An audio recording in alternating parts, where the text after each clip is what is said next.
Nagar Kurnool parliament seat Congress party ticket ఈసారి నాగర్ కర్నూల్ పార్లమెంట్లో ఉన్న కాంగ్రెస్ కార్యకర్తలు కాంగ్రెస్ పార్టీ హైకమాండ్కి మల్లు రవికి టికెట్ ఇవ్వాలని వారి అభిప్రాయాన్ని వ్యక్తపరిచి సర్వేలో కూడా మల్లు రవికి అనుకూలంగా మాట్లాడి ఈసారి కాంగ్రెస్ పార్టీ టికెట్ నేను తెచ్చుకోలేదు. కాంగ్రెస్ పార్టీ టికెట్ నాగర్ కర్నూలు ప్రజలే నాకు ఇప్పించారు. అందువల్ల నాగర్ కర్నూలు ప్రజలందరికీ ప్రత్యేకంగా ధన్యవాదాలు. నాకు ఇచ్చినందుకు ప్రత్యేకంగా వారందరికీ ధన్యవాదాలు తెలియజేస్తున్నాను.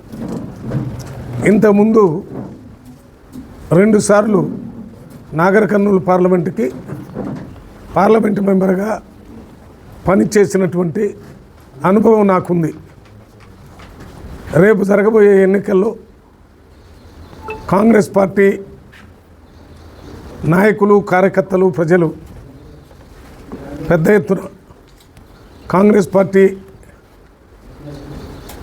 గుర్తుకి, చెయ్యి గుర్తుకి ఓటేసి రేపు నన్ను మీ అందరికీ సేవ చేసే అవకాశం కల్పిస్తూ పార్లమెంటు సభ్యుడిగా గెలిపించాలని సవినయంగా విజ్ఞప్తి చేస్తున్నాను. పని చేస్తానని, పెత్తనం చేసే పాలకుల్లాగా కాకుండా సేవ చేసే సేవకుల్లాగా మీకు పనిచేస్తానని,